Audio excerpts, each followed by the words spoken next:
¿Qué tal? Buenas noches, ¿cómo están? Gracias por estar aquí en esta reunión. La Escuela de Gobierno y el equipo de Politae, ¿no? Y los invitados, las instituciones que nos han ayudado a organizar este evento, están agradecidos por su presencia, ¿no? Me toca a mí tener el agrado de estar con ustedes en este webinar, ¿no? De las ciencias del comportamiento y su rol dentro de la gestión pública atendiendo la emergencia sanitaria del COVID-19, ¿no? Me acompañan en esta conversación los expositores principales. Tenemos a Lorena Lévano, ¿no? Lorena, como muchos deben saber, Lorena es investigadora y formadora de políticas públicas con experiencia en diseño de políticas, monitoreo y evaluación con métodos mixtos y uso de la ciencia del comportamiento para la creación de intervenciones innovadoras. Lorena cuenta con experiencia en el sector público peruano y organizaciones internacionales. Ella es politóloga de nuestra casa de estudios, la Universidad Católica, y tiene una maestría en ciencia del comportamiento y de las decisiones por la Universidad de Pensilvania, ¿no? Donde fue nombrada justamente promesa intelectual, que hoy día está demostrando, ¿no? Y fue ganadora de justamente este GAPSA Provost Fellowship para la innovación interdisciplinaria, ¿no? Actualmente Lorena está trabajando como consultora del Banco Mundial y es docente de la Facultad de Derecho y Ciencia Política de San Marcos, así como de la Facultad de Sociales y la Escuela de Gobierno aquí en la PUC, ¿no? Como investigadora, Lorena está afiliada al Grupo de Normas Sociales de la Universidad de Pensilvania, es Penn SONG, y aquí en Perú coordina el Decision Lab, el laboratorio sobre ciencia del comportamiento dentro del grupo interdisciplinario de prospectiva para las políticas públicas de la PUC, que tengo el gusto de dirigir, ¿no? Está con nosotros, nos honra también con su presencia Enrique Fatas. Enrique es profesor de la Universidad de Pensilvania, de la Universidad ICESI y la Universidad de Loughborough. Enrique es un científico del comportamiento especializado en políticas públicas. Es autor de más de 60 artículos publicados en las principales revistas académicas sobre gestión y ciencia del comportamiento. Enrique ha realizado experimentos de laboratorio y de campo en Europa, Italia, Francia, España, Rusia, Reino Unido, Alemania, ha estado en Asia, en China, Pakistán, y aquí en el norte de América, ¿no? En Canadá y Estados Unidos, así como en Sudamérica, Colombia, Argentina y Chile, ¿no? Esto ha sido en las 3 últimas décadas. Enrique fundó la Red de Ciencias Integradas del Comportamiento en el 2013, en el Reino Unido. Además, tiene experiencia internacional asesorando a instituciones como la Comisión Europea, las Naciones Unidas, el Banco Mundial, la Fundación BBVA, entre otras organizaciones privadas y públicas. Y también tenemos con nosotros al investigador Andrés Casas. Andrés es un científico del comportamiento de la Universidad de Pensilvania, interesado en la transformación de las barreras psicosocioculturales al desarrollo prosocial, ¿no? Su trabajo reciente en América Latina, África, Medio Oriente y Estados Unidos le ha permitido diseñar programas de cambio comportamental, desde la ciencia de paz, la programación de normas sociales, con normas sociales, y las comunicaciones para el cambio social, con las siglas normalmente conocidas como SBCC. Todo esto orientado a la reducción de la violencia y a fomentar la aceleración para el logro de la ODS. En su trabajo usa métodos mixtos para implementar intervenciones basadas en medios y arte para el cambio social y comportamental.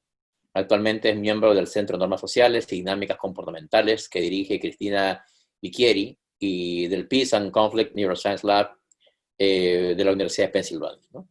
Ha publicado varios artículos, libros y policy reports relativos a la aplicación de la ciencia al diseño de políticas públicas en journals como Peace Economics, Peace Science and Public Policy y Peace Building and Development. Actualmente es asesor de movilidad, cultura ciudadana y cambio de comportamiento de la Alcaldía de Bogotá, consultor de cambio comportamental del Laboratorio de Aceleración del PNUD, investigador principal del World Value Survey para Colombia y miembro de la Red de Innovación de las Naciones Unidas, ¿no? Entonces, según el plan que tenemos para el día de hoy, bueno, tenemos aproximadamente hasta las 8 de la noche, ¿no? Voy a darle primero pase a Lorena. Lorena, ¿cómo estás? Buenas noches. Buenas noches, profesor Magallanes, José Manuel, no sé cuál sería lo apropiado. Muchas gracias por la invitación. ¿Comenzamos entonces? Sí, Lorena, tienes la Sí, tarea difícil, ¿no? a comenzar. De arrancar y darle a la audiencia una primera mirada, ¿no? La idea en este caso es que introduzcas, si nos puedes ayudar a introducir a la audiencia en este tema de la ciencia del comportamiento. Es un tema del cual se discute mucho, hay mucho interés, pero que quizás sea bueno identificarlo, conceptuarlo bien, ¿no? Y para poder ver el alcance de las demás intervenciones que harán los demás expositores. Te dejo, Lorena, a cargo. Bueno, muchas gracias por la presentación, también por la aceptación de la invitación a Enrique y Andrés. Como les decíamos, vamos a hablar un poco hoy de las ciencias del comportamiento y cómo aplicarlas en la gestión pública, en específico atendiendo a esta emergencia sanitaria del COVID-19. Y bueno, soy Lorena Lévano. Perdón. En la siguiente diapositiva lo que les quiero presentar es la agenda. Nuestra agenda para el día de hoy, por mi parte, es un poco explicarles la difícil tarea de comentarles qué son las ciencias del comportamiento, para tener como una introducción que nos ayude para no solo navegar por mi exposición, sino también la de Enrique y Andrés. En segundo lugar, el COVID-19 y el caso peruano. Y en tercer lugar, lo más importante, lo que ustedes quieren saber, las soluciones desde las ciencias del comportamiento. Entonces, bueno, en primer lugar, ¿qué son las ciencias del comportamiento? Las definiciones clásicas, o la definición que a mí me gusta, ¿no? Nos dice Schiller, 2005, que es la aplicación de métodos de otras ciencias sociales, particularmente de la psicología, a la economía, ¿no? Entonces yo ponía acá a la izquierda esta como suma de ciencias sociales, porque como buena politóloga creo que sería bueno pues añadir que no solamente es la psicología, sino la antropología, la sociología, como les decía, la ciencia política, y la psicología añadida a esta economía tradicional. Y otra cosa que nos puede ayudar muchísimo para entender mejor qué son las ciencias del comportamiento y para qué sirven, es entender pues que por muchos años la economía tradicional, y que nos ayudaba también mucho para hacer la gestión pública, entendía al ser humano como un ser humano totalmente económico, que le llamamos el Homo economicus, ¿no? Y este cerebro tan cuadriculado, blanco y negro, con numeritos, tendría pues preferencias bien definidas, tendría decisiones siempre basadas en maximizar el beneficio o la actuación racional siempre, ¿no? Y siempre centrado en un bienestar económico. Sin embargo, hemos descubierto a lo largo de los años con todas esas otras ciencias que los seres humanos tenemos pues preferencias no tan claras, que no todas nuestras acciones, creo que no las mías, espero que tampoco las de ustedes, no todas están tan basadas en el costo-beneficio, porque muchas veces somos inconsistentes con otras cosas, ¿no? Decimos, comenzamos la dieta el lunes y quizás nunca es el lunes, ¿no? Somos impulsivos y actuamos muchas veces en base a sentimientos, y esto no es malo, simplemente es así como somos, ¿no? Y obviamente las cosas no relacionadas al dinero también van a ser importantes para nosotros. Entonces, esta como dicotomía entre lo racional y lo que en realidad somos es la que ha hecho o ha creado la necesidad de crear estas nuevas ciencias. Una definición de Daniel Kahneman que nos ayudó muchísimo a entender esto es que las personas no estamos bien descritas pues por este modelo de la gente racional, ¿no? Y no es que poseamos rasgos negativos, sino que somos sí irracionales, pero esta irracionalidad o esta racionalidad limitada no es negativa per se, sino que es simplemente una descripción de lo que somos como seres humanos. Entonces, muchas veces la irracionalidad o pensar en racionalidad versus irracionalidad no capta bien el comportamiento ni nos ayuda para hacer buenas políticas públicas o para pensar bien en cómo solucionar problemas complicados o complejos, ¿no?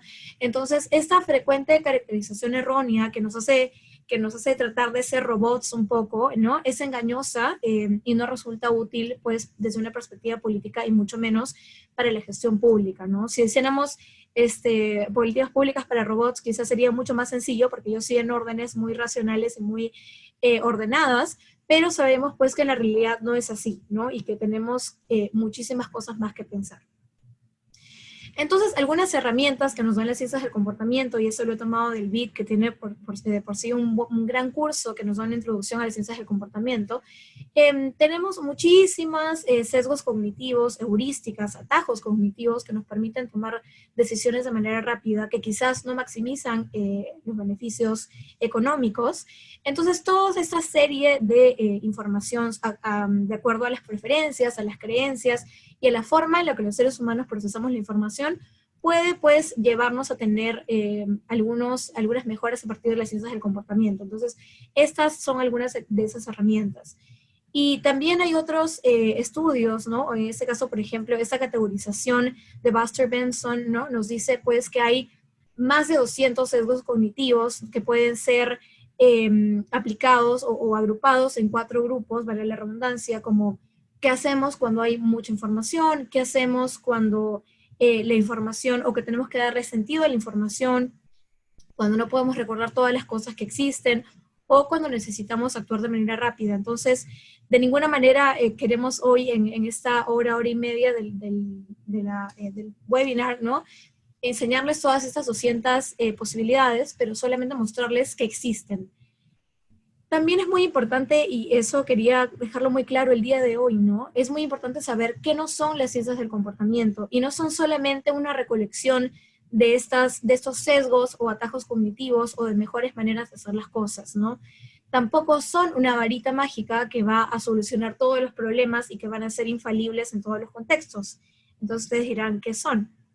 Y para explicar qué son, he puesto pues ahí un científico, ¿no? Que no tiene, no está en un laboratorio con probetas, ¿no? O con reactivos, pero es un científico que está analizando datos que probablemente vengan de la sociedad.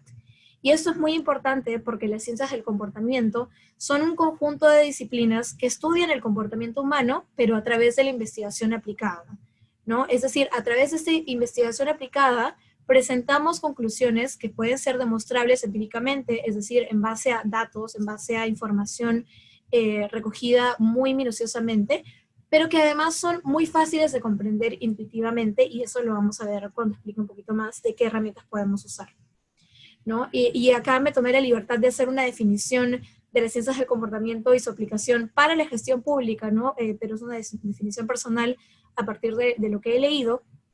Y es que para mí las ciencias del comportamiento utilizan este conocimiento empírico acumulado, puede ser sobre preferencias, creencias y expectativas, y también, ¿por qué no?, de las formas en las que los seres humanos procesamos la información para hacer intervenciones contextualizadas más efectivas con el fin de producir cambios en el comportamiento. Entonces, con esta breve, no tan breve introducción, sí quiero pasar a hablarles sobre el tema de hoy, que es el COVID-19 y el caso peruano. En el escenario peruano, para el 14 de abril, un diario nos decía que Martín Vizcarra, nuestro presidente, era uno de los ejemplos de buena gestión ante el COVID-19 en la región, ¿no? No sé si recordarán esto, pero era muy claro cuando los ciudadanos y ciudadanas salían muy espontáneamente a aplaudir, ¿no?, a saludar a las Fuerzas Armadas, a saludar al gobierno y cantar nuestra canción tan querida de Contigo Perú. Sin embargo, cuando vemos la evolución del COVID-19 en América del Sur, y eso está tomado por el área de investigación e incidencia de la Escuela de Gobierno, hay una alta tasa de personas con COVID-19 en el Perú, ¿no? Estamos en el segundo lugar de tasa de personas con COVID-19, después de Chile. Y quizás ustedes pueden decir, bueno, pero esto puede ser un poco por el tema de que también hemos testeado más, ¿no? Hemos hecho más tests o exámenes o pruebas, ¿no? Pero también tenemos el segundo lugar en tasa de personas fallecidas, estamos en segundo lugar después de Ecuador. Entonces, creo que también eso ha llevado a que la aprobación de las medidas tomadas por el Estado en abril, que era tan alta de 60%, en mayo haya decaído a 38%. Entonces, para entender un poco, para variar, como comentábamos antes de que ustedes ingresaran, ¿no?, el escenario peruano y el caso peruano se convierte de nuevo en un referente. En este caso, la prensa internacional se preguntaba y nos preguntaba si la respuesta en el Perú hacia el coronavirus estuvo a tiempo, ¿por qué no funcionó?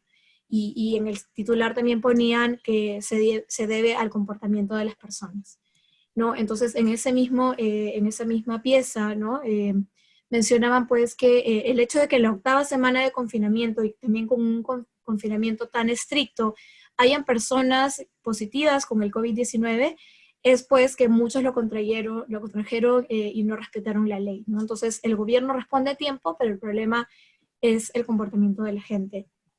Una imagen también un poco próxima a nosotros, ¿no? Vemos ahí como la mayoría está usando mascarillas, que está muy bien, pero también vemos muchísima gente muy sin el distanciamiento social, por ejemplo, sin el distanciamiento físico necesario, y entonces creemos pues que es importante ver por qué está pasando esto y dar algunas nociones desde las ciencias del comportamiento. Entonces, bueno, soluciones desde las ciencias del comportamiento, que es a lo que veníamos. En primer lugar, nuestro entorno físico, ¿no? El mundo en el que vivimos fue diseñado para no estar con restricciones de distanciamiento. Es más, estaba apuntado a nuestra necesidad de socializar, ¿no? Vemos cómo los parques quieren que los niños socialicen, que las bancas son de 3, 4 personas, los centros comerciales que quieren que nos quedemos más tiempo ahí para comprar más, ¿no? Entonces, este distanciamiento físico nos dice que tenemos que tener, al menos algunas cosas nos dicen 1 metro y medio o hasta 2 metros de distancia, pero para nosotros eso es muy abstracto, necesitamos algo más. Entonces, desde las ciencias del comportamiento se sugiere que se tenga un punto de referencia, ¿no? Por ejemplo, este artículo del BIT nos decía, imagínense que hay una cama entre tú y la persona siguiente. Entonces, imaginarnos el espacio que ocupa una cama es mucho más sencillo que el abstracto de 1 metro, 1.5 metros, ¿no? Usar estas advertencias gráficas y recordatorios, que estoy segura también lo van a decir Andrés y Enrique, ¿no? Es muy, muy importante. El segundo punto que quería tocar es el tema del contagio en mercados, que también ha sido altísimo, ¿no? Por ejemplo, ponía pues el porcentaje de casos positivos en mercados por distritos. Vemos que La Victoria, Villa María del Triunfo, San Juan de Miraflores y Villa El Salvador tienen más del 50% de las personas en mercados que dieron positivos el COVID-19, ¿no? Entonces, esto nos dice, nos da a ver cuál es la escala del problema. Y esto era antes del COVID-19, imagínense cómo estábamos, ¿no? Es en un supermercado muy popular y en un mercado, cómo estábamos aglomerados. ¿Y qué podemos hacer ahora entonces, ¿no? Desde las ciencias del comportamiento podemos, por ejemplo, poner círculos que ya se han estado poniendo fuera de los supermercados y mercados para mantener la distancia física, ¿no? También usar las advertencias gráficas como estas señales, ¿no? En el piso, con flechas o con stickers que nos dicen como que no pases de esta línea, ¿no? Y el uso de recordatorios por último, que por ejemplo no solamente es poner pósters, sino también el tema de usar los parlantes en los mercados y supermercados diciendo no se olviden del distanciamiento físico, ¿no? Muchas veces la gente está en el celular y no se da cuenta que las personas están tan cerca, entonces deja el celular, fíjate cómo están los demás, es muy útil. Y hay situaciones en las que funciona, ¿no? Por ejemplo, como estas, vemos cómo funciona para separar a los comerciantes o a las personas antes de ingresar al mercado, pero también hay situaciones en las que no funciona, ¿no? Imagínense esta imagen de la izquierda, es o sea, nos da muchísimas luces de qué está pasando, ¿no? Y ahí podemos ver cómo es que, aunque están las señales, la gente no las usa, entonces hay que contextualizar. En este caso vemos un lugar donde hay muchísimo calor, entonces lo mejor sería poner un toldo, o explicarle a los ciudadanos por qué se está haciendo, ¿no? Quizás ellos pensaron que era para el tema de que la gente no se cole, que es muy también común en Perú, entonces, pero no se les explicó que era por un tema de distanciamiento físico para cuidar su salud, ¿no? Y en la derecha que están las flechas, pero la gente está como en sentido contrario. Bueno, en segundo lugar, el tema de la salud, que creo que es uno de los que más nos toca. El quedarnos en casa, vemos que hay un 44% de personas, ¿no? que dicen que piensan que la mayoría de personas flexibilizan el aislamiento social, es decir, que toman algunas cosas sí y otras cosas no. Entonces, para esto va a ser muy importante desde las ciencias del comportamiento tener estas, de nuevo, advertencias gráficas, pero también usar otras medidas como la reciprocidad, ¿no? Que han estado usando los médicos al poner estos carteles de quédate en casa, ayúdanos, yo te doy salud, por favor, tú quédate en casa. O el tema de las normas sociales, ¿no? Que también Enrique va a hablar sobre ello en profundidad, pero ese tema de hacer popular el nuevo comportamiento, ¿no? Y una intervención que me gustó mucho fue una intervención argentina, ¿no? De la Municipalidad de Berisso, que nos dice, pues, que por favor mande la gente fotos o videos en casa para hacer como público que se están quedando en casa y hacer una nueva norma social, ¿no? Hacer como que es un comportamiento que todo el mundo desea. El uso de las mascarillas también, aquí creo que es muy, muy claro el tema de tener influencers, ¿no? Vemos que el presidente mismo usa las mascarillas. O otra cosa también para mostrar que todos lo estamos haciendo son los selfies que yo ya he estado viendo en mis redes sociales de personas que antes de salir se toman la foto con la mascarilla para mostrarle a todos que están haciendo un buen uso de estas mascarillas, ¿no? También el tema de evitar tocarse la cara es muy, muy complicado. El evitar tocarse la cara es complicado porque es un mecanismo de relajación también, ¿no? Los seres humanos casi nos tocamos la cara 3000 veces al día, imagínense. Entonces, y creo que, no sé si me pasa a mí solo, pero cuando salgo a la calle quiero más como tocarme la cara. Entonces, el BID también nos da algunas de estas de tips, ¿no? Como por ejemplo usar accesorios en nuestras manos, ocupar algo en nuestras manos para tratar de no tocarnos la cara, ¿no? Quizás tener una pelota o algo así, chiquita, o usar un gel con un olor fuerte para recordar que no tenemos que tocarnos la cara, va a ser muy importante. En el lavado de manos, algo que fue muy, muy popular es, todos sabemos que tienen que ser 20 segundos, pero no sé si yo cuento muy rápido o muy lento, entonces cantar una canción es muy positivo como punto de referencia sencillo de seguir, y en este caso el gobierno peruano lo hizo con una canción querida como es la de Contigo Perú, ¿no? Por ejemplo. También el uso de gel antibacterial, ahí va a ser muy necesario que apliquemos los principios de facilidad y conveniencia, ¿no? Que se pongan en el mercado, por ejemplo, antes de subir al bus o en el taxi, y de nuevo acompañar todo esto con advertencias gráficas, usos de recordatorios, ¿no? Y componentes emocionales. Un estudio en Dinamarca, por ejemplo, decía que usa gel antibacterial para cuidarte a ti y a tus parientes, ¿no? Eso es muy importante. En el tema de transporte, por ejemplo, la Municipalidad de Lima ha tomado poner ayúdanos a cuidarte, ¿no? Si el bus alcanzó el aforo permitido, no subas, y vemos a la derecha que se cumple, pero también ¿quién no ha visto en las redes sociales esta imagen de la izquierda en la que no se cumple? Entonces, ante eso, ¿no? Y ante que tenemos un transporte público deficiente, tener elementos a considerar como la opción de tener las ventanas abiertas antes, o sea, imagínense abrir las ventanas antes de que nadie suba, ¿no? Como opción predeterminada, y pegar como stickers a las ventanas diciendo que por favor colaboremos abriendo las ventanas de los buses, que es algo que tanto nos cuesta, sobre todo en invierno, es muy, muy importante, ¿no? Y en tercer lugar, pues también tenemos que usar transportes alternativos, que lamentablemente el uso de transportes alternativos es muy bajito, es menos del 20% como ven en la imagen. Y esto, bueno, estamos en conversaciones Decision Lab con la Municipalidad de Lima, ¿no? Para ver qué podemos hacer para alentar el uso de scooters o de bicicletas, ¿no? Entonces ahí también lo que podemos usar es las normas sociales sobre el uso, diciéndole a todo el mundo en las principales ciudades, ¿no? Del mundo se están usando ya los scooters. También advertencias gráficas y recursos de conveniencia, por ejemplo, poner gel antibacterial en cada estación en la que se dejan los scooters o las bicicletas para evitar pues, los contagios a través de del scooter, ¿no? Bueno, y finalmente el último tema, antes de que se me acaben los 20 minutos, es el tema de la violencia doméstica, ¿no? Lamentablemente la violencia doméstica ha subido muchísimo, ¿no? En este tiempo de la pandemia, ¿no? Obliga el confinamiento obligatorio, valga la redundancia, a estar 24 horas al día, 7 días a la semana, muchas veces con el agresor o agresora, ¿no? Entonces vemos como las llamadas recibidas por la línea 100 se han incrementado en mayo, ¿no? Respecto al año anterior en un 141%. Entonces sobre eso lo que hicimos con el Banco Mundial y el Ministerio de la Mujer fue hacer historietas sobre violencia doméstica, ¿no? Ahí se consideraron los elementos de simplificación del mensaje, normas sociales y recordatorios sobre los canales de ayuda, y con canales innovadores, como les decía, que son las historietas que nos dan un menor esfuerzo para las lecturas, son entretenidas, nos dan mensajes claros y nos también transmiten esa sensación de cercanía y familiaridad, ¿no? Entonces, por ejemplo, en esta lo que queríamos hacer era alentar las llamadas de testigos de violencia doméstica, ¿no?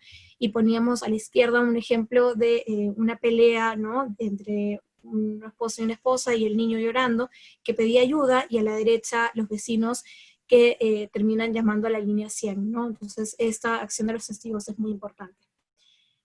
Para terminar las recomendaciones finales, las herramientas de las ciencias del comportamiento deben aplicarse siempre como complementos a las medidas tradicionales, ¿no? Que pueden ser basadas en incentivos clásicos y cambios estructurales, ¿no? Que no vamos a decir que las ciencias del comportamiento van a cambiar la informalidad, ¿no? O el mundo de un día para otro, pero sí pueden complementar muy bien las cosas que van dirigidas a cambiar los comportamientos. Se debe garantizar que se apliquen de forma transparente, comunicando a los ciudadanos para que sean efectivas y éticas. Y finalmente, bueno, ustedes han visto, el gobierno viene usando muchos de estos pilotos, muchas de estas herramientas, pero lo que falta es pilotear y evaluar de manera muy cuidadosa, ¿no? En diferentes contextos. Entonces, esto va a ser crucial y bueno, tanto yo como mis otros colegas estamos muy abiertos a ayudar al gobierno y a todas las instituciones que quieran en hacer mejores políticas, ¿no? Entonces, nada, yo quería dejarlos con un mensaje positivo del ingenio peruano. Ya tenemos tiendas que se llaman Comercial COVID, ¿no? Que es muy, que sacamos hasta de lo malo, sacamos lo bueno. Y otro ejemplo muy gracioso, ¿no? Del uso más o menos de las ciencias del comportamiento, pero de una manera muy gráfica ahí. El chiste creo que se explica solo, pero bueno, espero que les haya gustado y cualquier cosita lo hablamos al final de este webinar. Muchas gracias. Gracias, Lorena. No, genial. Bueno, creo que la presentación ha sido bastante clara. Igual invitamos a los interesados en hacer preguntas, en dejar las preguntas, para que al final ya hay un equipo que está recopilándolas y les pasaremos a compartir con los ponentes. Una aclaración para todos. Antes de comenzar el webinar, hemos hecho los tests desde la universidad en lo que refiere a audio como video, ¿no? Entonces, veo que algunas personas están preocupadas porque no escuchan o no tienen buena señal. Lamentablemente, digamos, no podemos hacer nada respecto a esos comentarios, pues escapa de nuestras manos. Nosotros no estamos ni interrumpiendo el audio a nadie, ni quitándole el video a nadie. Entonces, yo les agradecería muchísimo si tienen algún problema que no lo escriban, porque de verdad no podemos hacer nada al respecto. Lo que sí esperamos que escriban es preguntas, en particular si están dirigidas a algunos de los expositores, para que al final se les pueda distribuir y indicar, ¿no? Entonces, básicamente, por favor, solamente preguntas, ¿no? Si es estrictamente eso, para facilitar el tema, ¿no? Bueno, y sin más detalles o interrupciones, estamos esperando la participación de Enrique. Enrique tiene una presentación, creo que va a compartirnos. Enrique, ¿cómo estás? ¿Todo bien? Muy bien, estupendo, encantado de estar aquí. Muchas gracias por esta invitación y voy a empezar directamente ya compartiendo la pantalla. Ahí está. Bueno, lo que voy a hacer es, voy a hacer una presentación, espero que sea breve, como además Lorena ha hecho una introducción muy general. Yo lo que voy a hacer va a ser algo ligeramente diferente. Fundamentalmente lo que voy a hacer va a ser darles un ejemplo de cómo en ciencias del comportamiento generamos datos, analizamos los datos y a partir de ese análisis podemos hacer recomendaciones de política pública que nos permiten comprender mejor cómo estas políticas públicas pueden ser efectivas al tomar en cuenta algunos sesgos y algunas características sistemáticas que nosotros hemos estudiado en el proceso de toma de decisiones. Este proceso, este estudio se ha hecho desde el Centro para el Estudio de las Normas Sociales y la Dinámica del Comportamiento en la Universidad de Pensilvania, del que formo parte, y aunque en la transparencia anterior pues no he mencionado a todos los que están en este estudio, ustedes verán que somos un gran equipo porque verán que la magnitud del estudio así lo requiere.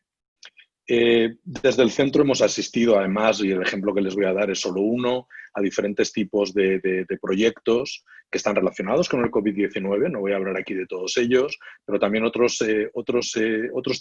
tipo de proyectos que tienen que ver con cambios de comportamiento en muchos países del mundo y que tienen que ver con problemas de política pública tan acuciantes como puede ser, por ejemplo, la mutilación genital femenina, el tema de la violencia y las consecuencias de la violencia y del conflicto armado en el comportamiento humano, o diferentes tipos de iniciativas para promover comportamiento más saludable, por ejemplo, en términos de patrones de alimentación. Fíjese que la idea de estudiar el comportamiento, y le voy a dar 3 ideas, espero que muy rápido, la idea de estudiar el comportamiento desde una dimensión de políticas públicas, que es esta idea de Behavioral Public Policy, que es un término en inglés que yo no lo traduzco muy bien, políticas públicas conductuales, no me gusta demasiado. En el caso de COVID-19 tiene una lógica que yo entiendo que es muy sólida. La primera idea es que Evidentemente, el COVID-19 es un problema de política pública, eso es muy la relevancia de política pública de la crisis del COVID-19, no hace falta justificarla. Lo que sí que es interesante analizar, y yo creo, o resaltar de esta crisis, es que esta crisis yo creo que por primera vez nos coloca a los seres humanos ante un problema de índole global. Y que creo que además tiene algunas características, al ser un problema de política pública global, que apelan a la utilización de elementos que vienen de las ciencias del comportamiento. Y la idea es relativamente sencilla. Desgraciadamente no tenemos una solución médica. Por lo tanto, la manera en la que los gobiernos de todo el mundo están enfrentándose a la crisis del COVID-19 es promoviendo un cambio de comportamiento. Esto es, reduzcamos el riesgo de la infección, tratemos de proteger sistemas de salud que son frágiles, suavicemos el impacto dramático que está teniendo esta crisis en las condiciones económicas y sociales de los países y de la humanidad, promoviendo ese cambio de comportamiento. Pero precisamente porque la dimensión de la crisis es global, el cambio de comportamiento requiere acciones coordinadas también a nivel global. Y lo que nos enseña la lección de Perú y de Latinoamérica, yo creo que es una lección bien elocuente acerca de las limitaciones que tienen los gobiernos para promover determinados tipos de acciones. Ese cambio de comportamiento coordinado no se puede conseguir simplemente por medio de la coerción, de políticas coercitivas que impidan que los individuos, los ciudadanos, realicen determinadas acciones. Por lo tanto, las ciencias del comportamiento lo que tratan de hacer en este entorno es comprender cómo las actitudes y las creencias que nosotros, los humanos, tenemos, pueden afectar y determinar la efectividad de esas políticas públicas que tratan de promover un cambio en las acciones que tomamos a diario, como puede ser, y en los ejemplos que ha puesto Lorena son excelentes, promover el distanciamiento social, respetar las normas de confinamiento, ¿de acuerdo? Fíjense que esas actitudes y creencias, lo que vamos a ver hoy en el estudio, es que determinan de manera dramática o pueden determinar la efectividad porque de alguna manera están determinando cómo los individuos, y no todos por igual, estiman el riesgo de infectarse. Y una paradoja que vamos a ver en un momento es que todos nosotros creemos que el riesgo que tenemos de manera individual, cada uno de nosotros de infectarnos, es más bajo que el riesgo que tiene una persona, similar por lo demás a nosotros, en nuestro mismo entorno, en nuestro mismo país. Fíjense que esto es lo que nosotros llamamos un sesgo de optimismo, o el optimistic bias, utilizándole el término inglés, cuando creemos que la probabilidad de infectarnos nosotros está por debajo de la probabilidad de infectarse a los demás. ¿Y por qué esto es relevante? Porque básicamente nos hace tomar acciones más arriesgadas, como explicaba Lorena.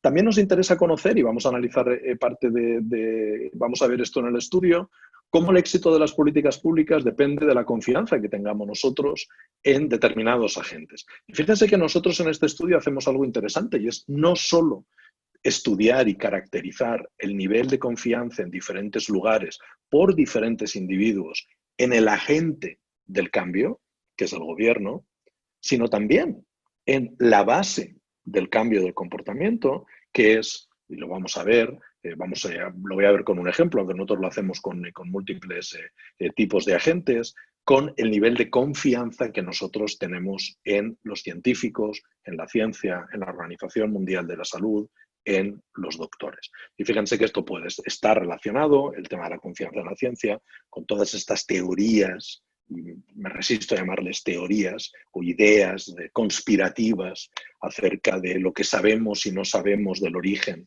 de esta epidemia y de las soluciones que se puedan descubrir, como son las vacunas. Por lo tanto, lo que las ciencias del comportamiento pueden informar es cómo realizar y desarrollar una transición hacia esa nueva normalidad. ese new normal que dicen los ingleses. Y fíjense que la única manera, y es el approach que les voy, la aproximación, y perdón por tanto anglicismo, es que no puedo evitarlo, esa aproximación pasa por desarrollar nuevas normas de conducta. ¿De acuerdo? Y nosotros lo que hacemos en este estudio es utilizar una metodología, que es la metodología de las normas sociales. Y la idea es muy sencilla. La idea de las normas sociales, en el caso del COVID-19, vamos a ver que esto es extraordinariamente poderoso. Nuestras decisiones, por ejemplo, la decisión de distanciarnos de una persona cuando estamos comprando en el supermercado, o la decisión de quedarnos en casa cumpliendo las normas de confinamiento que ha puesto en marcha el gobierno, dependen de las decisiones que están tomando los demás. Más específicamente, dependen de lo que nosotros creemos que están haciendo los demás. Y esto es algo que la directora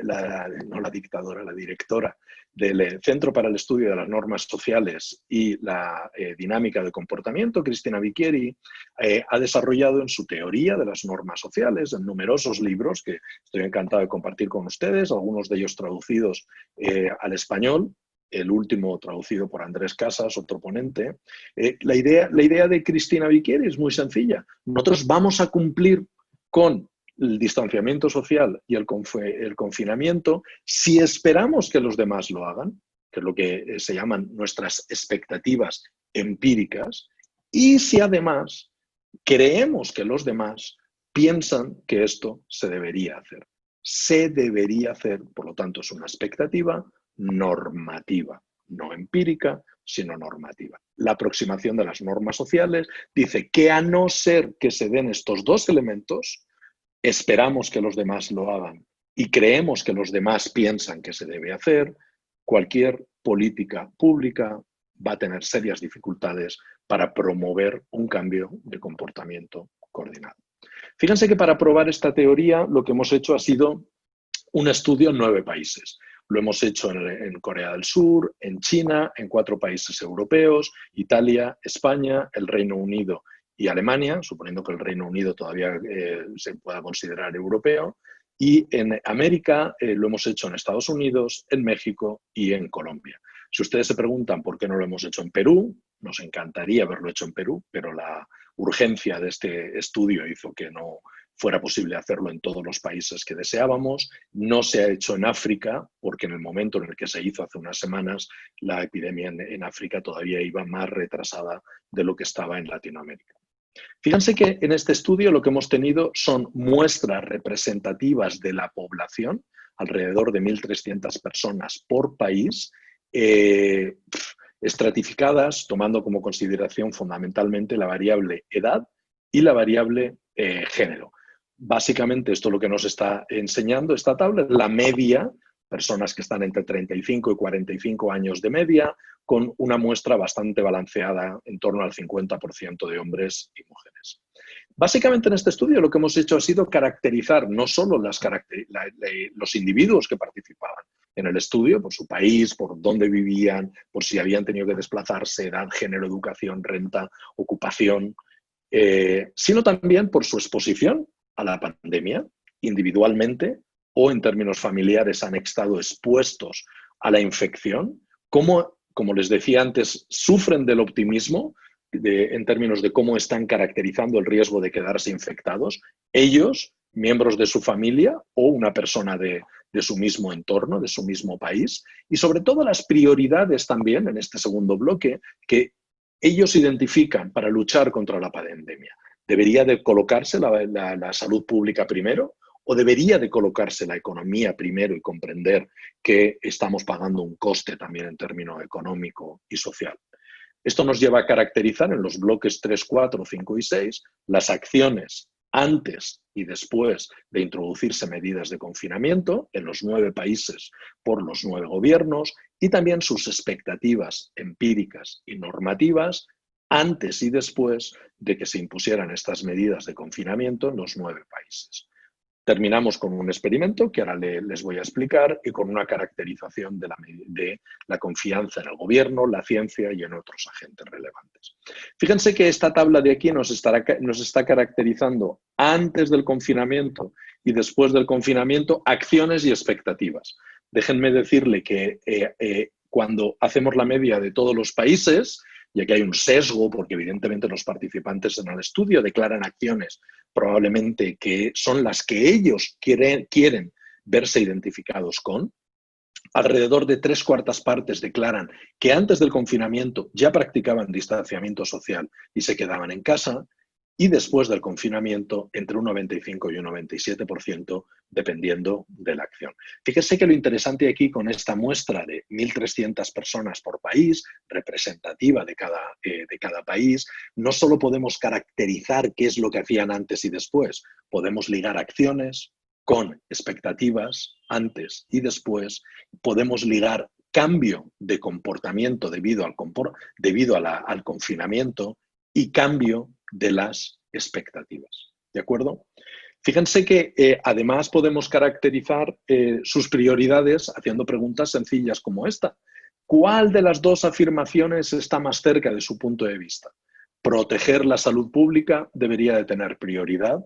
El crecimiento económico y los puestos de trabajo deberían de ser la prioridad absoluta.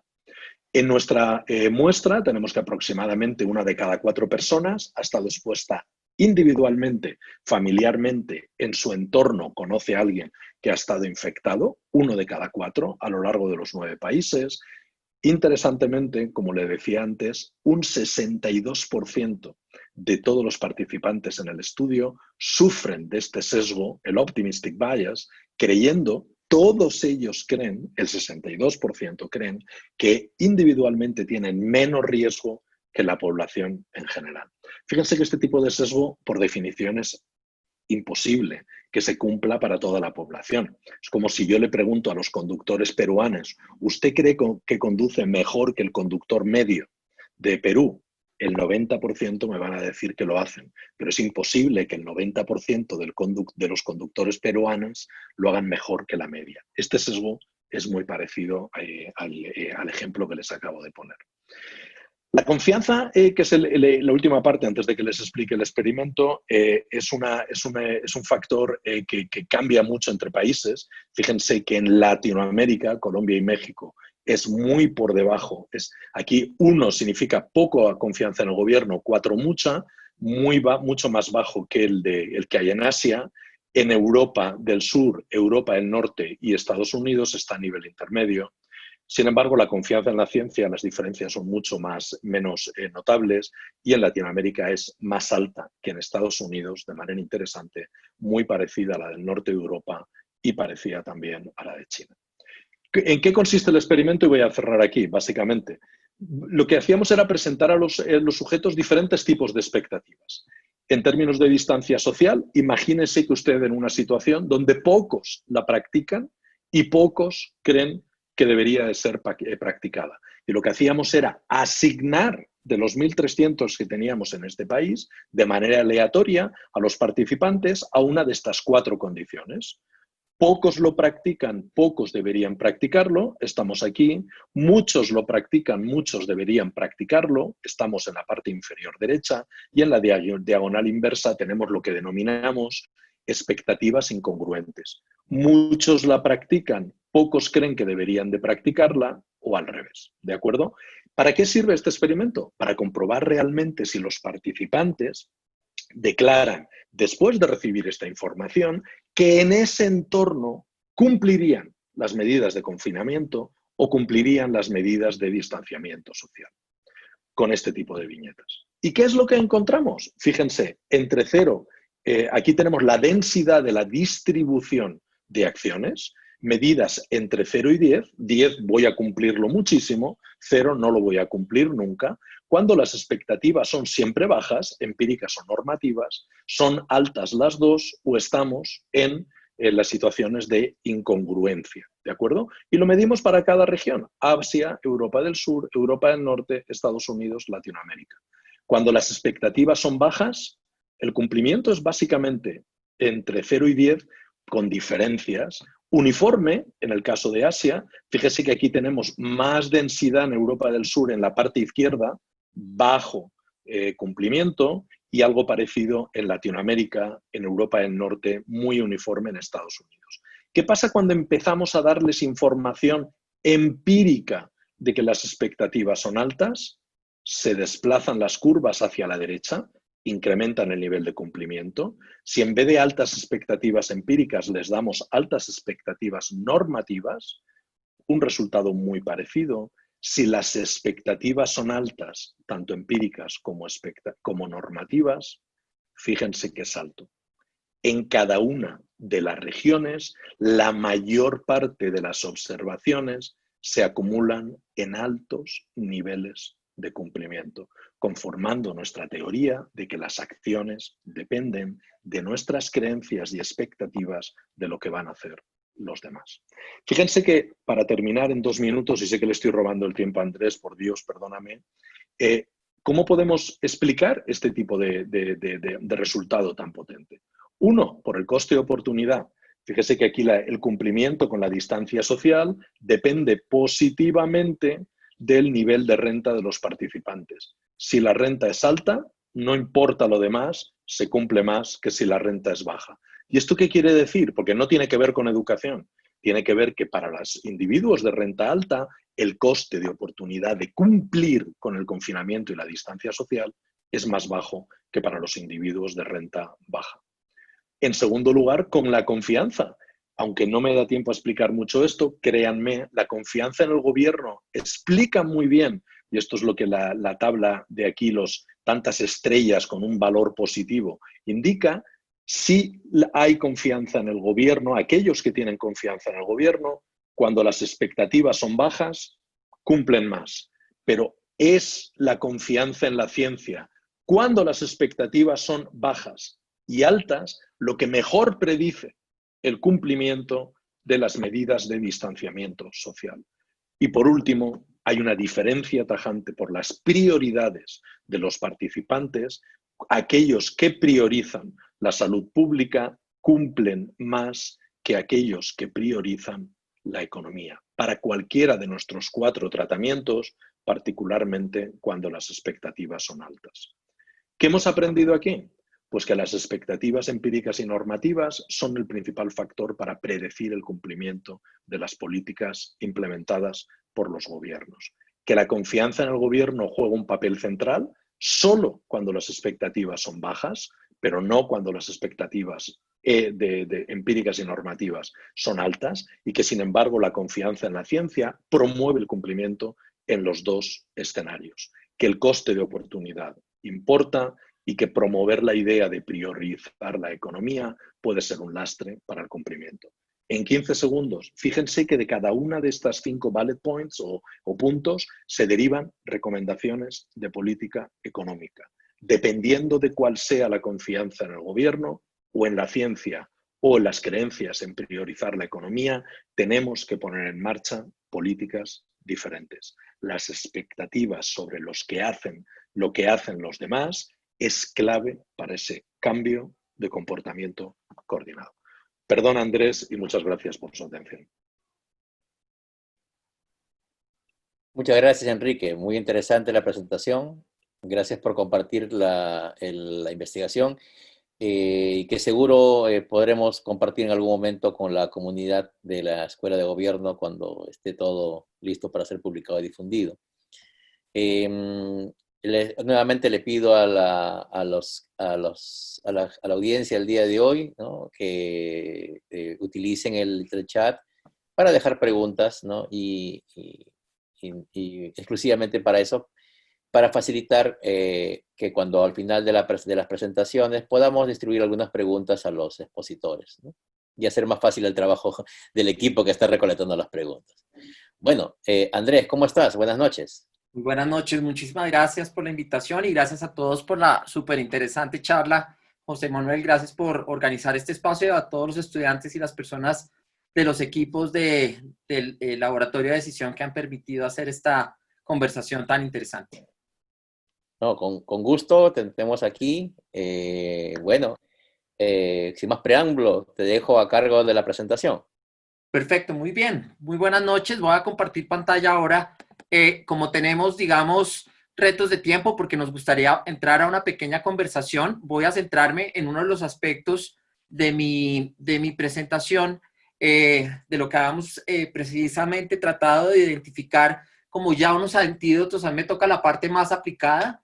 Un poco el contexto que nos da Lorena nos inscribe precisamente en por qué las ciencias del comportamiento nos ayudan a tener una mirada no estandarizada, una mirada, digamos, que nos permite romper un poco la caja y ayudarle a las miradas más tradicionales de las políticas públicas a transformar con poca información, a transformar a veces con alta incertidumbre, pero con la certeza de que podemos tener el ejercicio de ensayo-error, de prueba y piloto como un camino para precisamente entender que en nuestro mundo de las políticas públicas, en este mundo un poco transformado que estamos viviendo en 2020, un poco apocalíptico, de todas formas nos recuerda que la ciencia es un excelente camino y una excelente herramienta combinada con otras herramientas, y particularmente quiero hablar aquí del rol que tiene la comunicación y precisamente la transformación comportamental desde esta perspectiva.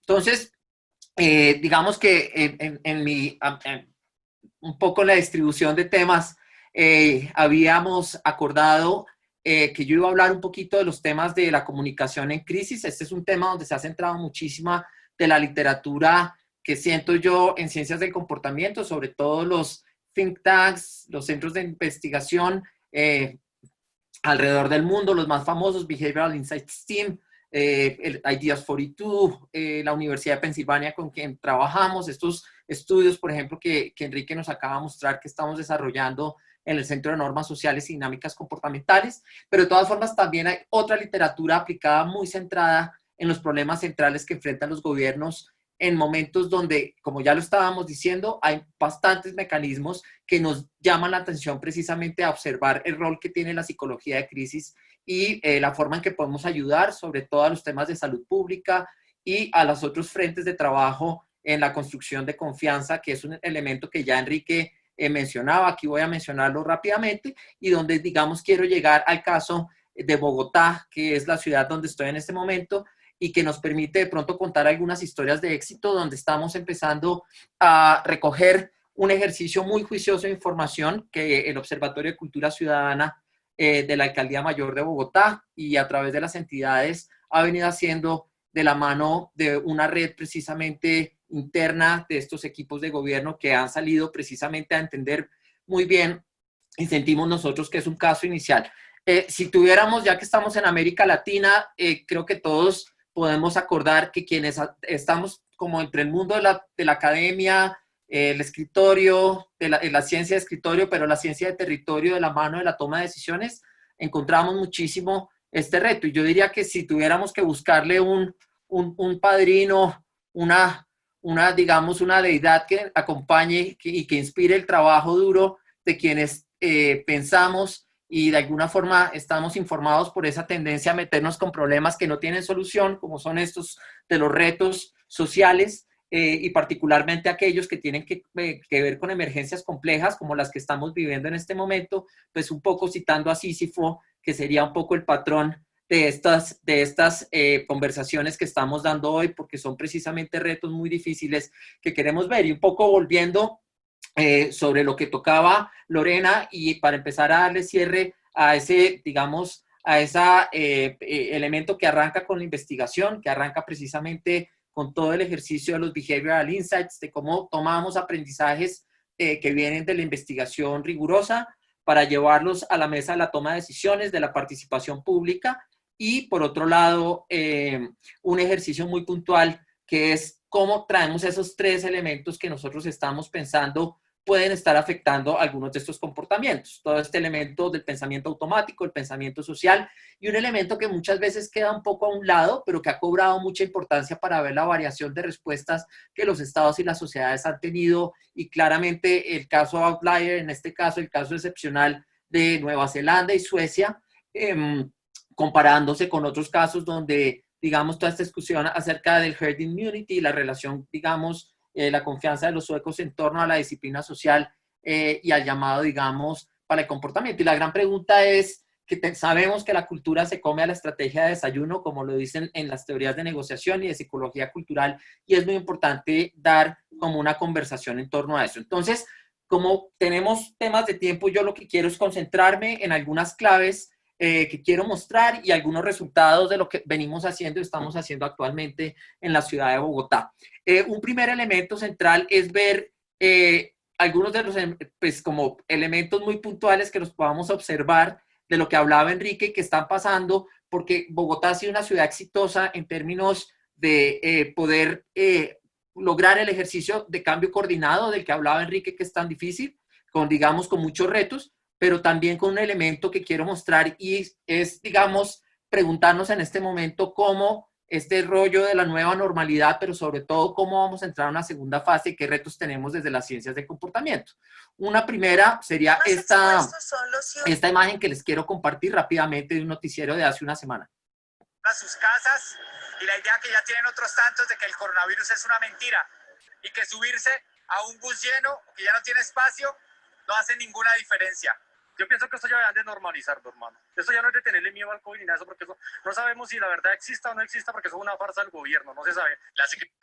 Entonces empezamos a observar estos cambios y esta tendencia un poco al behavioral fade, a quienes trabajan estas miradas, empezamos a ver que la atención estuvo muy puesta mucho tiempo, el priming que lograron, digamos, los esfuerzos gubernamentales en muchos países de los medios de comunicación se coordinó de tal manera que permitió que en casos como el de Bogotá la disciplina social fuera alta. Y realmente se lograra un experimento, digo yo, sin precedentes en la sociedad bogotana, con la población que nosotros tenemos como ciudad-región, casi 9 millones de personas que precisamente lograron quedarse en casa. Sin embargo, esta es una imagen del pasado domingo. Esta la recogimos precisamente observando el día martes, había una apertura, digamos, después de bastante tiempo de aislamiento, y ahora vemos a estos deportistas, algo de lo que hablaba Enrique, un poco lo que hablaba Lorena, y es precisamente este segundo elemento de cómo los sesgos cognitivos, particularmente la ilusión de inmunidad, vuelve y ocupa el espacio, digamos, de la toma de decisiones.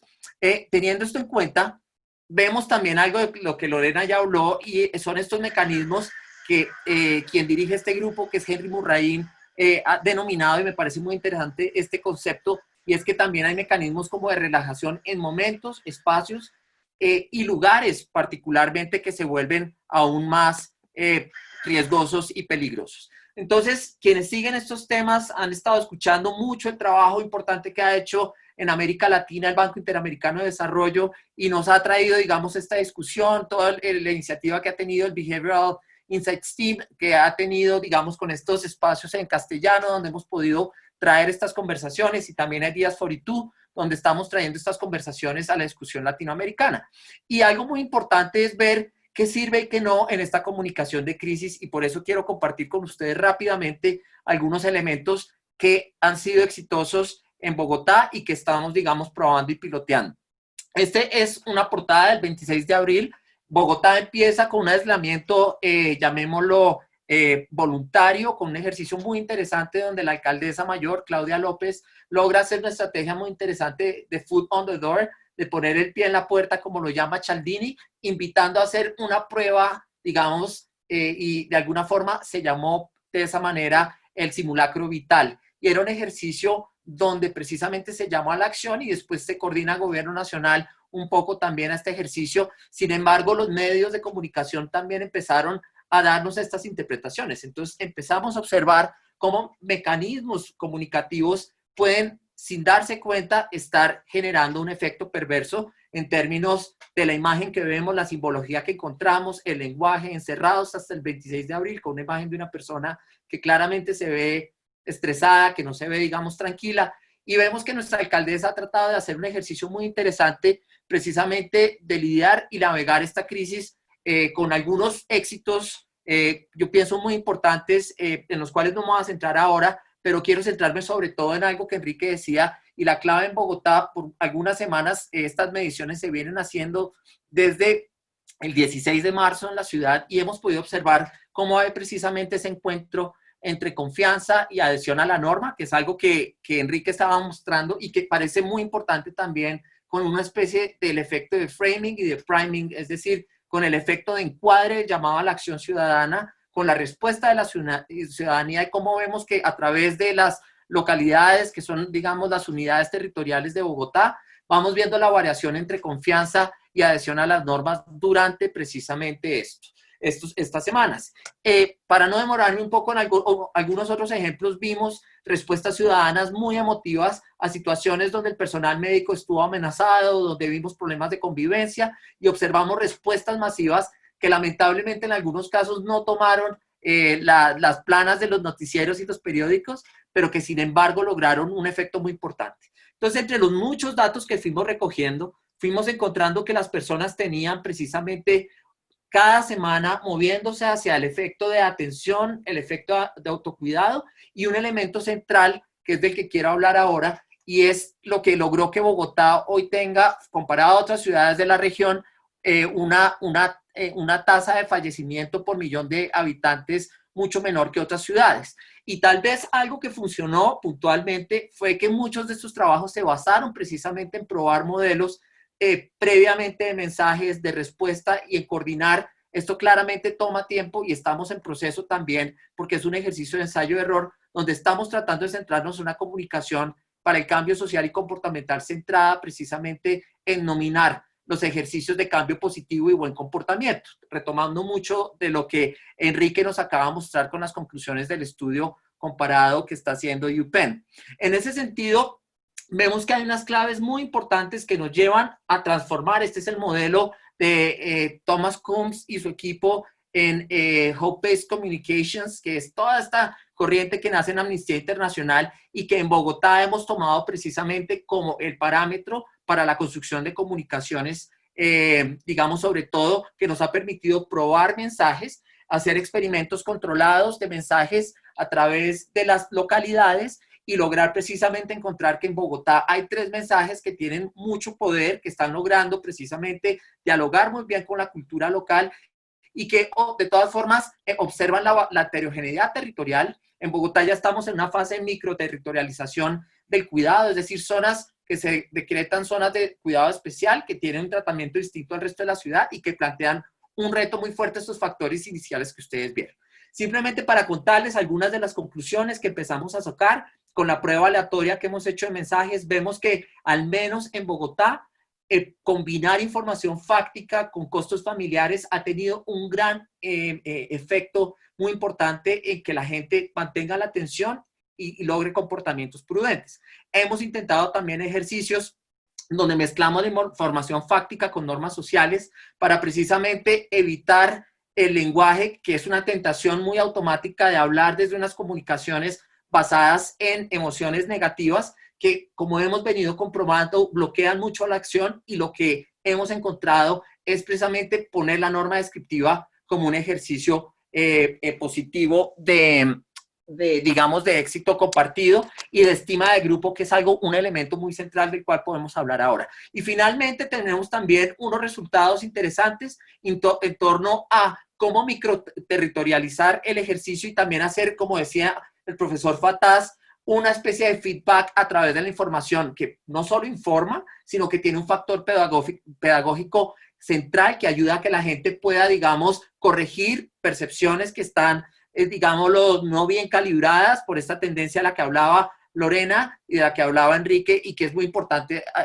digamos, lograr. Aquí simplemente, hablando un poco ya para el cierre, en Bogotá hemos logrado establecer unas dinámicas importantes interinstitucionales, conversando de cómo podemos lograr precisamente tomar estos modelos tipo FIST, EAST y otros para aplicarlos y usar, digamos, también la transformación de los mensajes, la técnica de acrónimos, etcétera, y esto ha sido muy importante. Entonces, simplemente lo que quiero, digamos, llamar la atención ahora que me tocaba cerrar un poco el panel es precisamente la importancia de atrevernos a experimentar, obviamente, siguiendo todos los elementos éticos, todos los elementos de responsabilidad en términos de gasto público, que hemos logrado aquí hacerlos de forma de costo efectiva y digamos con una rigurosidad técnica que nos permite tener unas de las bases de datos más grandes sobre comportamiento social, pienso yo, porque hemos podido tener esa observación semana a semana. Entonces, finalmente, quiero volver al inicio y es precisamente el rol que tenemos en este ejercicio y es empezar a romper de la mano de alianzas público-privadas, como lo mencionaba Lorena, y movernos precisamente a generar espacios de conversación sobre cómo podemos crear, digamos, ambientes un poco más inclusivos, prosociales, y como decía Enrique, que se orienten muchísimo a la construcción de confianza para permitir, digamos, saltarnos estos 3 bloqueos automáticos, sociales y narrativos que pueden estar afectando la comunicación pública. Con esto entonces cierro y pues agradezco de nuevo la invitación a este panel. Muchas gracias. Muchas gracias, Andrés. Pues creo que las cosas van quedando bastante claras, ¿no? Al menos para a los iniciados en el tema, ¿no? Veo que evidentemente hay algunas preguntas que dentro de un momento María Pía nos comentará, ¿no? Pero en general, ¿no? Yo les comento que he tenido la suerte de compartir reuniones, ¿no? Con los decisores aquí en el país, ¿no? Temprano, a los 15 días de declarada la pandemia, el gobierno decidió tener un equipo de análisis respecto a este tema y nos invitaron, y hemos estado con el presidente, con los ministros, discutiendo el tema, ¿no? Pero una de las cosas evidentemente que nos toca aceptar en nuestra región es que evidentemente ideas no faltan, ¿no? Las acciones son las que preocupan, ¿no? Las que preocupan, y en un espacio, ¿no?, bastante complejo, en el cual todo lo que sea de arriba abajo es lo más disponible a decidir en un momento, ¿no? Todo lo que ya comentaron, lo que se tenía a la mano, ¿no? Era normas, imposiciones, ¿no? Y de ir viendo más o menos también cómo jugaba esto a favor o en contra de la dinámica de la pandemia. Todos han esperado, de alguna manera, que esto juegue bien, ¿no? Y es muy difícil comparar ahorita también, ¿no? Hay un debate entre mis amigos epidemiólogos acá en Perú y en todo el mundo, desde a quién contamos como positivo, ¿no? Y a quién contamos como muerto, ¿no? Entonces, y la conclusión va a ser como en la época de la Comisión de la Verdad. Tuvimos que esperar algunos años para finalmente decir cuántos murieron por terrorismo, ¿no? O sea, el día de hoy, me acuerdo hace muchos años, ¿no? La gente moría en un atentado terrorista y decíamos, tantos policías murieron, tantos subversivos murieron, y otros tantos no tenían nada que ver, también murieron, ¿no? O desaparecieron, ¿no? Pero tuvo que haber, pues, algún momento, supongo que esto también es familiar en Colombia, ¿no? Pongamos a contar cuántos murieron, ¿no? Y no siempre estuvieron los datos, ¿no? A pesar de que aparentemente es muy concreto contar un muerto, pero no es tan sencillo, ¿no? Como podría parecer. Entonces, hay muchas cosas que se sabrán después, ¿no? Y otro de los temas también que estamos viendo es que sí se nota coincido con que el común de los ciudadanos o de los habitantes del planeta no tiene una reacción muy positiva respecto al rol del científico, ¿no? Se nota bastante claramente, ponemos nuestra vida en sus manos en muchas situaciones, porque la mayoría de gente está asombrada, ¿no?, con muchas cosas que se han logrado, ¿no? Pero también hay este comentario respecto a que el COVID ha agarrado a todos los científicos mal parados, ¿no? La ciencia, digamos, en concreto, los que estamos utilizando el día de hoy son herramientas que no pertenecen a este siglo, ¿no? Taparse la cara, encerrarse en casa o lavarse las manos no es de la generación de gente que inventó el Internet ni mandó al hombre a la luna. O sea, son tecnologías antiquísimas, ¿no? Porque el día de hoy no tenemos una respuesta científica clara. Y hemos estado aprendiendo, ¿no? Mientras en su momento China daba ciertas recomendaciones de medicinas, Italia las siguió por un tiempo y las cambió, y cuando llega a Estados Unidos siguen algunas de ellas y las vuelven a cambiar. Entonces, nos tocó muchas veces en Latinoamérica, ¿no?, a los doctores que conocían un protocolo y en el camino los protocolos iban cambiando porque las recomendaciones iban cambiando, ¿no? Y hay una serie de hipótesis que han salido que todavía, pues, habrá que saber, ¿no? Habrá que testear mejor, ¿no? Creemos, ¿no? Nosotros tenemos en Perú aproximadamente 700 distritos de los 1800 que tenemos, 700 distritos en el Perú donde no hay ni un positivo ni un muerto, ¿no? Y digamos, cuando un país dice que ha tenido éxito, yo no me arriesgaría a decir que tengo 700 alcaldes con éxito en el Perú, ¿no? es simplemente la dinámica de la pandemia. Muchas cosas, el día de mañana, cuando ya caiga también el caso de muertos, ¿cuánto le atribuiremos a las buenas decisiones de los políticos y cuánto simplemente es porque la pandemia ya hizo su trabajo y tuvo que retirarse, ¿no? Entonces hay cosas aún complicadas que hay por entender y que es bueno que de una vez comencemos a trabajar y seguir contribuyendo entre nosotros, ¿no? Y generar conocimiento para poder decir algo más concreto, ¿no? Uno siempre le llama la atención cuando la gente quisiera que uno le diga algo concreto y siempre hay un tal vez o un quizás o un depende que no están acostumbrados a escuchar, ¿no? de un área científica que se supone que debería saberlo todo, pero en estos momentos no lo sabe, no tiene la certeza. Entonces, agradecidos de que puedan ustedes trabajar y contribuir con este enfoque. Si podríamos llamarlo un enfoque de abajo arriba, ¿no? No es completamente top-down, sino hay una suerte de bottom-up, ¿no? Y el tema de cómo, siempre ha sido un tema de cómo engarzar el holismo con el individualismo metodológico, ¿no? Cómo encontrarnos, ¿no? Sucede en la ciencia social y sucede en el mundo, ¿no? De la física, en las supercuerdas y el mundo cósmico y cuántico y cosas por el estilo, ¿no? Entonces, nada, le voy a preguntar a María Pía si es que tiene algunas preguntas, si no seguimos conversando. Listo. Aquí tengo 3 preguntas generales. Okay. La primera es, ¿se han hecho estudios científicos sobre la eficacia de las ciencias del comportamiento durante la etapa de la emergencia por COVID-19 en Perú o en otros países? ¿Cuáles fueron los resultados? Bueno, se han hecho, si me permiten que salte directamente, claro, se han hecho muchos estudios científicos. Lo que he presentado yo es un estudio científico, obviamente. En Perú, en el ámbito de Perú, ahora mismo, así de cabeza, no podría mencionar alguno. Me consta que hay varios grupos de investigación trabajando. Lorena, de hecho, ha trabajado en algún proyecto relacionado con este tema. Pretender caracterizar los resultados de todos los estudios que se han hecho es muy difícil. Evidentemente, lo que los estudios permiten es informar las políticas públicas.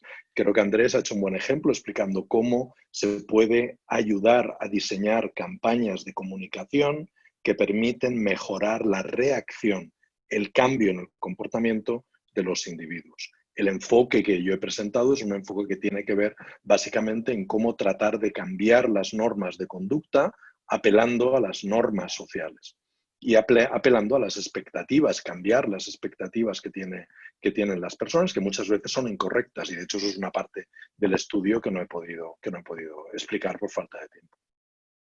Sí, yo también quería responder sobre eso, ¿no?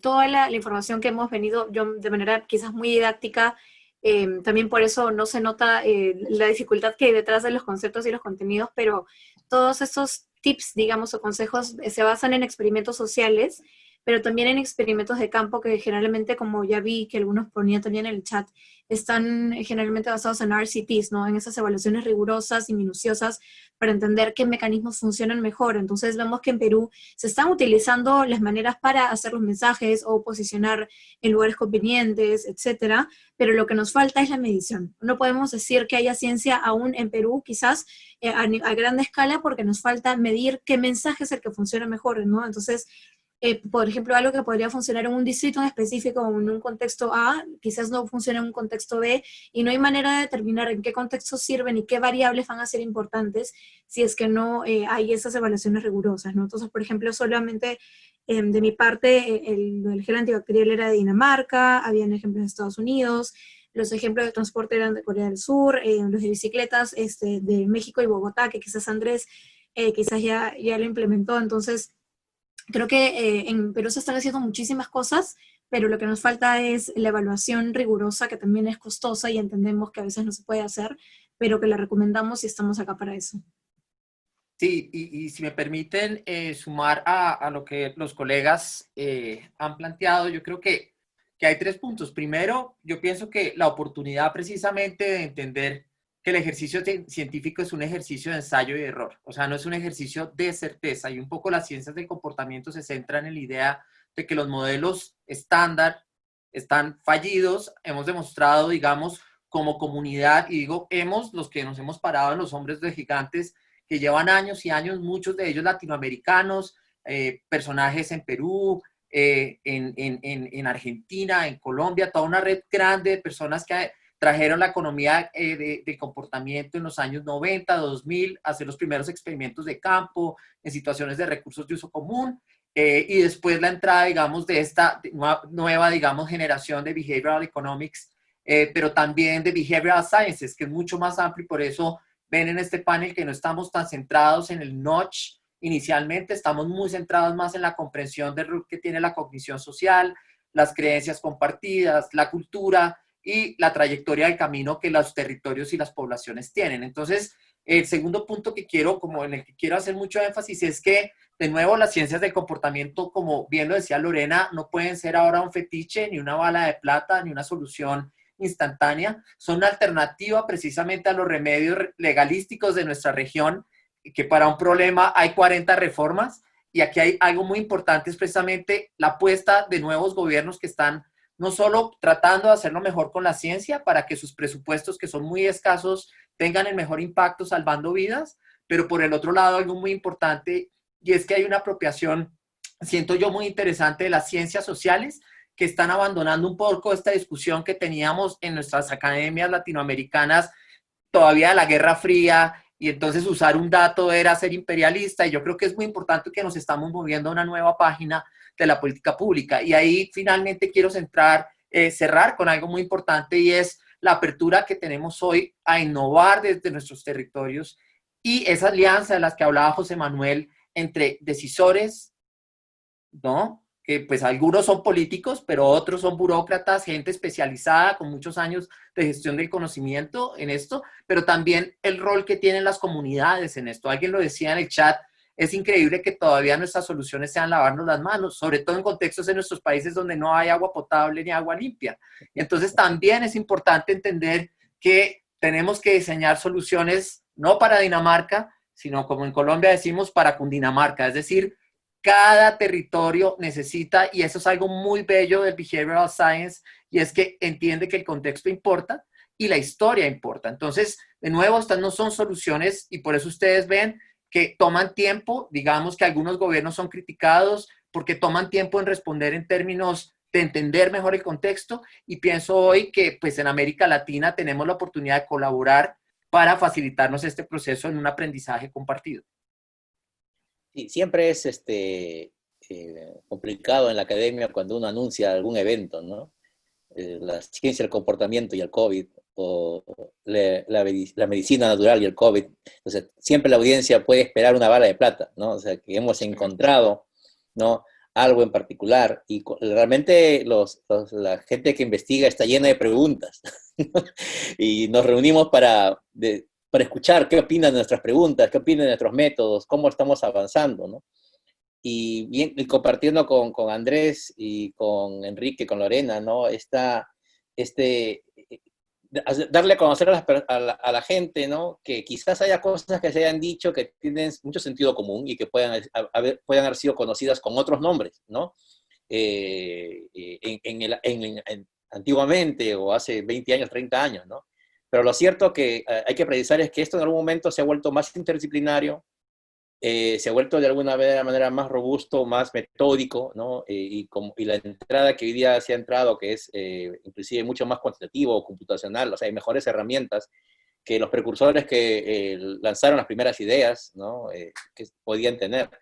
Y es importante tener en cuenta que para un poco, en una hora no podemos resumir todo, pero una buena pista respecto a la entrada de la ciencia del comportamiento es que podemos decir el día de hoy que tenemos al menos 2 premios Nobel trabajando, que ya tenemos 2 premios Nobel en la cancha, ¿no? Lo cual ya fue una buena campanada para decir, miren, acá hay cosas importantes para la civilización humana en general, ¿no? Pero estamos todavía en esto, ¿no? Porque hay una cosa costosa, que es construir significado, ¿no? Y la construcción de significado no es un tema que, porque mañana saco un mensaje de lávate las manos, la gente lo va a entender. Alguien podría tener incluso una reacción negativa, como ya comentaste, ¿no? No tengo agua, ¿qué te has creído si no tengo ni agua, ¿no? Entonces, te estás burlando de mí, ¿no? Podría ser eso, ¿no? Sí. Pero por alguna razón debe ser que las empresas, ¿no?, privadas, sacan la cara de alguien tomando un refresco feliz, pero lo sacan todos los días, cada media hora, ¿no? Entonces quieren construir un significado y te lo construyen a lo largo de tu vida, ¿no? Y probablemente, evidentemente, hay gobiernos a nivel local, regional, ¿no? O nacional, que tienen evidentemente mejores mecanismos de comunicación, pero otros desafortunadamente no los tienen, ¿no? Y no es un área, deben tener mejores sectores de economía o de planificación que de comunicación, es lo más probable, ¿no?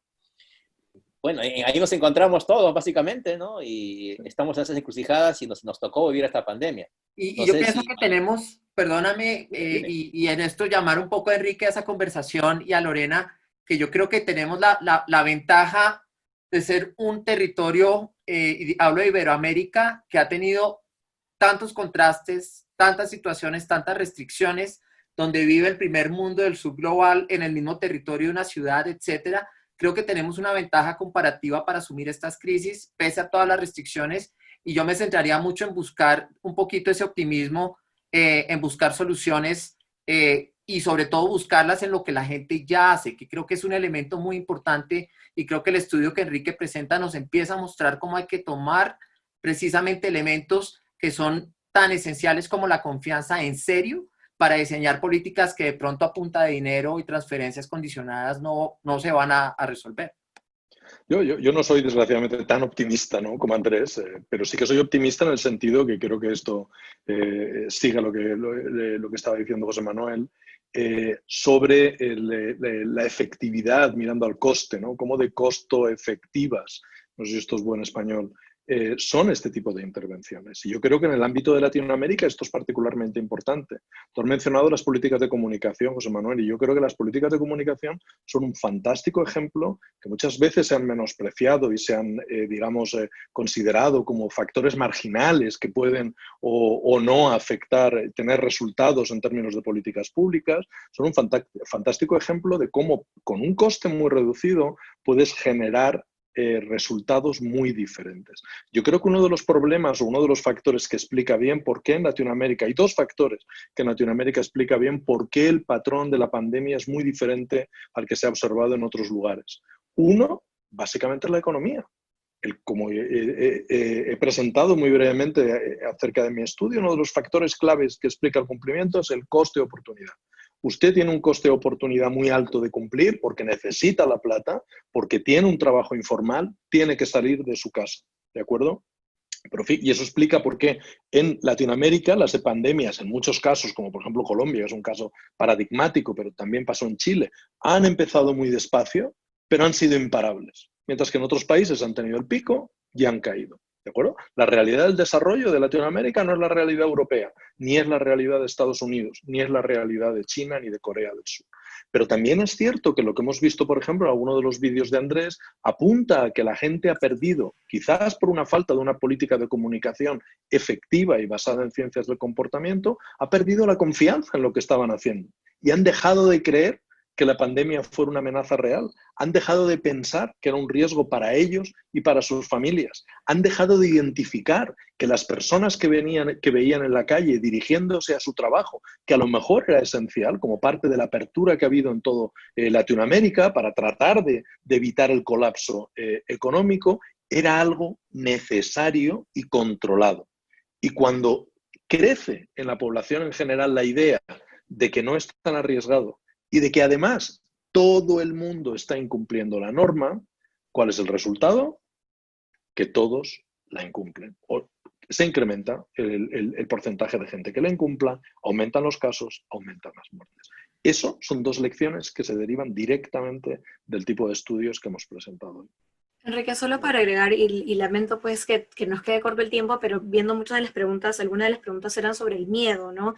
Y el miedo, un artículo en Nature que estaba leyendo nos dice que el miedo puede ayudarnos para evitar comportamientos dañinos, ¿no? Y estos temores a estos riesgos inminentes, pero es solamente útil cuando sentimos que somos autoeficaces o eficaces para responder ante la amenaza. Entonces, como lo que tú dices es muy cierto, porque cuando nos sentimos impotentes, lo que hacemos ante el miedo es simplemente decir, como no me importa la amenaza y voy a seguir adelante. Entonces, eso también está relacionado con otra pregunta que era sobre el estrato social, ¿no? Nos decían, el estrato social importa para las ciencias del comportamiento, y una respuesta bien de ciencias del comportamiento es depende, porque hay que testear si es que esa variable va a tener o no efecto en la intervención, pero la segunda sí es muy real, ¿no? Y es sobre la desigualdad, ¿no?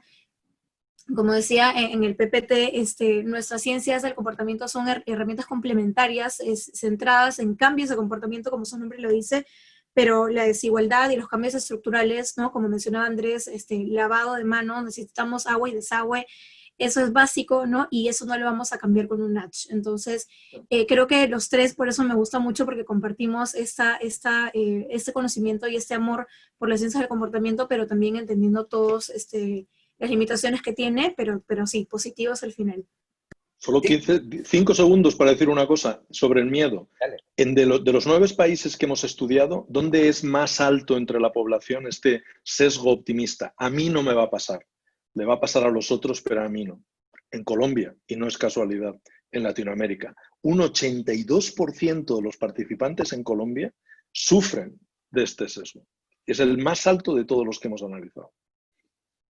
Yo más bien bueno, perdón, y la conexión para mí es obvia, es que no se pueden permitir tener miedo. Hay una serie de preguntas adicionales y yo quería comprometer a Lorena, ¿no?, que está coordinando justamente el Decision Lab, porque cuando hemos comenzado a conversar han venido más preguntas de las que lanzaron originalmente. Porque creo que la conversación ha ayudado a que la gente también sitúe un poco por dónde iba el tema, ¿no? Entonces, como el tiempo va a ser tirano, yo le quisiera comprometer a Lorena a que a los participantes que tenemos registrados, cuando se les envíe el video, porque se les va a enviar el video, también hay una serie de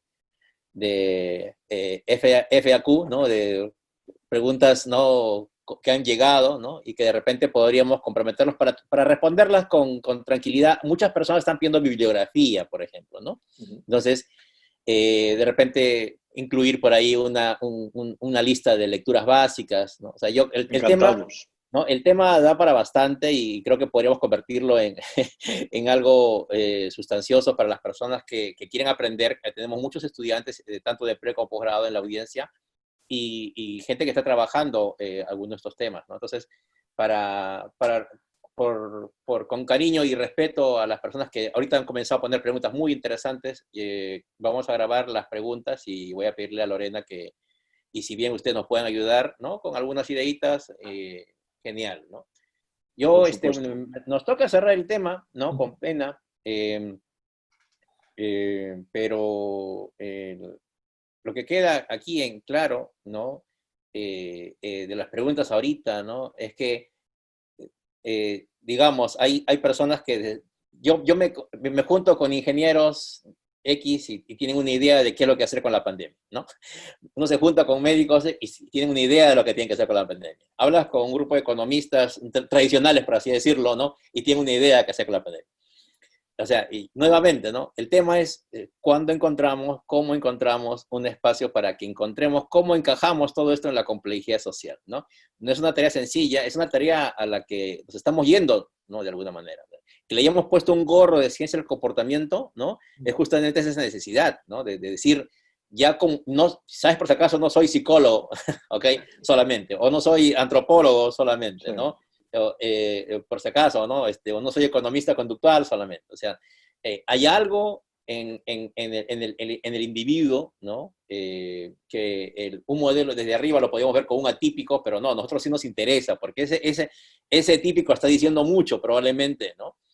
Entonces nos interesa, y ya no es ruido, es información, ¿no? Entonces vamos a ver qué está pasando, por qué no sigue ¿por qué no va con el herd, ¿no? ¿Por qué no sigue como los demás? Entonces, y nos sigue preocupando, ¿no? Entonces, sin abandonarlo, nadie quiere abandonar lo que ya se ha avanzado, ¿no? Evidentemente, pero hay cosas que seguimos entendiendo, ¿no? Se va a convertir en el mainstream, quizás sí, ¿no? Quizás no, quizás más o menos, ¿no? Pero yo creo que esto tiene un camino bastante auspicioso, ¿no? En el futuro, ¿no? Sobre todo porque ya estamos entrando a la aplicación de políticas públicas, ¿no? Cuando uno leía los primeros libros, ¿no? Lee Kahneman, Tversky, no encuentra, ¿no? en el Prospect Theory la aplicación directa a políticas públicas, o lo que es más, si uno recuerda a Herbert Simon, si queremos irnos más lejos, no le encuentras rápidamente, ¿no? Pero hoy día ya está hablando en otro tono y ya le puede decir lo que en un momento no le puedes decir directamente a un presidente o un alcalde, hoy día ya se lo puedes decir, ¿no? Ya tienes más el lenguaje, ya tienes más la experiencia, ¿no? Ya se está dando más forma para ir al advice, ¿no? Entonces, eso de ahí es importante y no, eso no puede detenerse, ¿no? Yo les agradezco que esto haya sido de alguna manera también uno de los actos inaugurales de la gestión de Lorena a cargo del Decision Lab que estamos lanzando, ¿no? Que esperemos que tenga acogida, que puedan desplegar sus actividades en nuestro medio, ¿no? Y que creo que vamos a tener que seguir haciendo más de este tipo de encuentros, ¿no? Masivos o cortos, pero hay mucho que hacer en nuestra región con los países con los que estamos lidiando, ¿no? Una de las cosas que me acuerdo que conversábamos con uno de los decisores en el país era cuando llegó un momento en que decíamos, ¿qué ha resultado, no? La coerción, el martillo, como le llamábamos en aquel momento, ¿no? ¿Ha funcionado el martillo o ha funcionado que de pronto la gente dice, oye, esto se puede morir cualquiera, ¿no? Realmente se está muriendo gente, ¿no? O sea, se enfermó un presidente, ¿no? Se enfermó un ministro. O sea, no solo se enferman los pobres, ¿no? Porque a veces uno veía en la televisión que morían gente en el África pobre, ¿no? No, ahora se está enfermando no, llega un momento en que hubo, ¿no? Te puede tocar, ¿no? Entonces no sabíamos si era la decisión individual de cuidarse porque se estaba entendiendo que esto sí mata, ¿no? Y no hay cura para un rico, o era porque el martillo había funcionado, ¿no? Entonces, o era una combinación de ambas, evidentemente, ¿no? Entonces, hay cosas que vamos a seguir entendiendo y yo les agradezco nuevamente, ¿no? por su participación. Y nada, les doy unos segundos para su despedida. Muchas gracias. Lorena. Bueno. Gracias, muchas gracias a Andrés, a Enrique. Nos costó muchísimo invitarlos porque están siempre ocupados, como nosotros, tratando de salvar el mundo. Entonces, muchísimas gracias, Andrés, Enrique. Eso, síganos en Decision Lab Book, por favor, pero también encantados de trabajar con Penson y con el nuevo grupo de Behavioral que ahora nos cuentan bien, para seguirlos, y yo creo que con la Escuela de Gobierno y todas las instituciones que están interviniendo, sería muy, muy bueno que hagamos algo por Latinoamérica y el Perú, que tanto lo necesitamos. Gracias. Yo solo quiero decir que muchísimas gracias por esta invitación. Ha sido un verdadero placer interactuar con todos ustedes.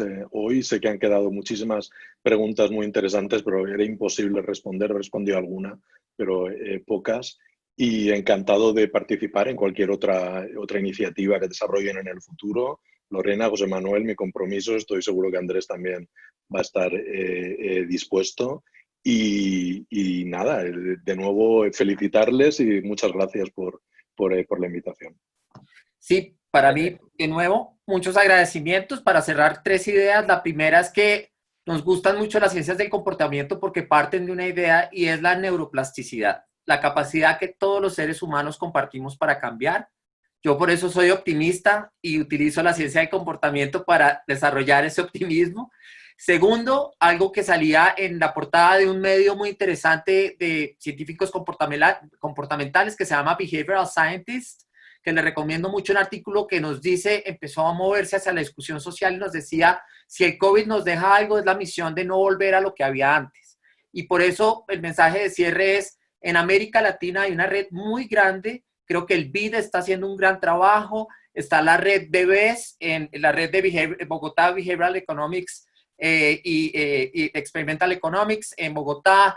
Así también hay redes que en Perú están liderando el equipo que estamos viendo acá, en Argentina, en Uruguay, pero también en los nichos de trabajo, en el BIT, hay varios latinoamericanos haciendo un gran trabajo. Igualmente en los diferentes grupos hay Días Free Too, y vemos en Perú, por ejemplo, Heurística, vemos en Colombia Intuitiva, empezamos a ver que se están haciendo desarrollos en México, también varias organizaciones que hacen esto. Entonces, el llamado sería es que busquemos más espacios como este para que colaboremos y vayamos hacia adelante en este proceso de cambiarnos con optimismo, pero con realismo.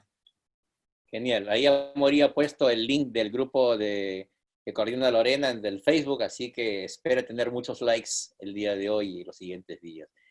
Muchas gracias por todo nuevo. En nombre de la Escuela de Gobierno y Politei, que también nos ayudó a organizar este tema, estamos muy agradecidos.